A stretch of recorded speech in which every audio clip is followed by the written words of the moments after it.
Dear viewers, इस topic को अंग्रेजी में देखने के लिए देखिए हमारा इंग्लिश यूट्यूब चैनल। दृष्टि आईएएस के टू द पॉइंट प्रोग्राम में आपका स्वागत है। आज के एपिसोड में हम बात करेंगे एक्सपोर्ट प्रिपेयर्डनेस इंडेक्स यानी ईपीआई 2022 की। लेकिन सबसे पहले जान लेते हैं कि टॉपिक आखिर चर्चा में क्यों है। हाल ही में नीति आयोग ने वर्ष 2022 के लिए भारत के राज्यों और केंद्र शासित प्रदेशों के लिए एक्सपोर्ट प्रिपेयर्डनेस इंडेक्स यानी ईपीआई का तीसरा संस्करण जारी किया। चलिए जानते हैं एक्सपोर्ट प्रिपेयर्डनेस इंडेक्स यानी ईपीआई क्या है।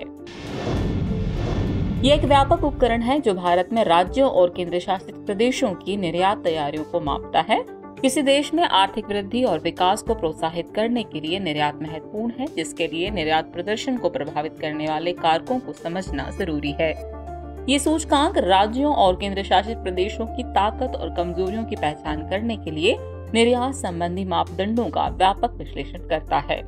ये उपराष्ट्रीय स्तर यानी राज्यों और केंद्र शासित प्रदेशों में निर्यात प्रोत्साहन के लिए महत्वपूर्ण मुख्य क्षेत्रों की पहचान करने का एक डेटा संचालित प्रयास है।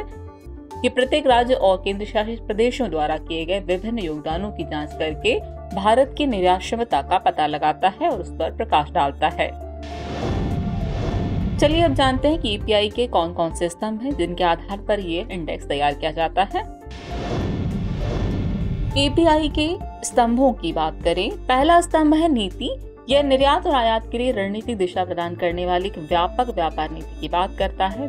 दूसरा पॉइंट है बिजनेस इकोसिस्टम। यह कुशल बिजनेस इकोसिस्टम राज्यों को निवेश आकर्षित करने और व्यक्तियों के लिए स्टार्टअप शुरू करने के लिए एक सक्षम बुनियादी ढांचा तैयार करने में मदद करता है।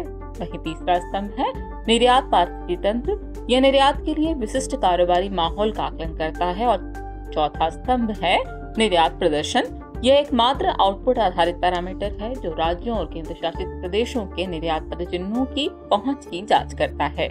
इसके अलावा उपस्तंभ भी हैं। इस सूचकांक में 10 उपस्तंभों पर विचार किया जाता है, जिसमें शामिल है निर्यात प्रोत्साहन नीति, संस्थागत ढांचा, व्यापारिक वातावरण, आधारभूत संरचना, परिवहन कनेक्टिविटी, निर्यात अवसंरचना, व्यापार समर्थन, अनुसंधान एवं विकास अवसंरचना, निर्यात विविधीकरण और विकास उन्मुखीकरण। अब नजर डालते हैं ईपीआई 2022 की मुख्य विशेषताओं पर। ईपीआई 2022 की प्रमुख बिंदुओं को देखें तो इसमें शीर्ष प्रदर्शक की बात करें तो ईपीआई 2022 में तमिलनाडु शीर्ष पर है और उसके बाद महाराष्ट्र और कर्नाटक का स्थान है। गुजरात जो ईपीआई 2021 जो कि 2022 में जारी की गई थी में शीर्ष स्थान पर था, को इस वर्ष चौथे स्थान पर रखा गया है। निर्यात के मूल्य, निर्यात एकाग्रता और वैश्विक बाजार पदचिह्न सहित निर्यात प्रदर्शन संकेतकों के संदर्भ में तमिलनाडु के प्रदर्शन ने इसकी शीर्ष रैंकिंग में योगदान दिया। यह ऑटोमोटिव, चमड़ा, वस्त्र और इलेक्ट्रॉनिक सामान जैसे क्षेत्रों में लगातार अग्रणी रहा है। पहाड़ी और हिमालयी राज्यों की बात करें तो ईपीआई 2022 में पहाड़ी और हिमालयी राज्यों में उत्तराखंड ने शीर्ष स्थान हासिल किया है। इसके बाद हिमाचल प्रदेश, मणिपुर, त्रिपुरा, सिक्किम, नागालैंड, मेघालय, अरुणाचल प्रदेश और मिजोरम का स्थान है। वहीं स्थल रुद्ध राज्यों की बात करें तो भूमि से घिरे क्षेत्रों में हरियाणा शीर्ष पर है, जो निर्यात के लिए उसकी तैयारियों को दर्शाता है। इसके बाद तेलंगाना, उत्तर प्रदेश, पंजाब, मध्य प्रदेश और राजस्थान का स्थान रहा। वहीं केंद्र शासित प्रदेशों या छोटे राज्यों की बात करें तो केंद्र शासित प्रदेशों और छोटे राज्यों में गोवा ईपीआई 2022 में पहले स्थान पर है। जम्मू कश्मीर, दिल्ली, अंडमान और निकोबार द्वीप समूह और लद्दाख ने क्रमशः दूसरा, तीसरा, चौथा और 5वां स्थान हासिल किया है।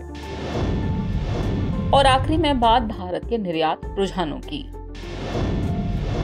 वैश्विक मंदी के बावजूद 2021-22 में भारत का निर्यात अभूतपूर्व रूप से 675 बिलियन अमेरिकी डॉलर को पार कर गया, जिसमें वस्तुओं का व्यापार 420 बिलियन अमेरिकी डॉलर का था, जबकि वित्त वर्ष 2022 में व्यापारिक निर्यात का मूल्य 400 बिलियन अमेरिकी डॉलर को पार कर गया।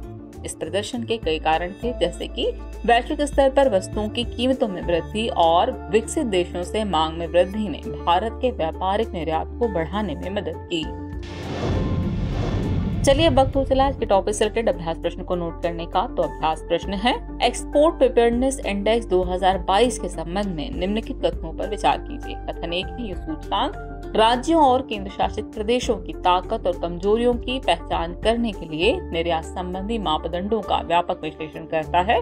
और कथन 2 है, वैश्विक मंदी के बावजूद 2021-22 में भारत का निर्यात अभूतपूर्व 675 बिलियन अमेरिकी डॉलर को पार कर गया। उपर्युक्त में से कौन सा सही कथन सही है या फिर है, ये आपको बताना है। आपके ऑप्शन है ऑप्शन ए केवल 1, ऑप्शन बी केवल 2, ऑप्शन सी 1 और 2 दोनों, या फिर ऑप्शन डी न तो 1 और न ही 2।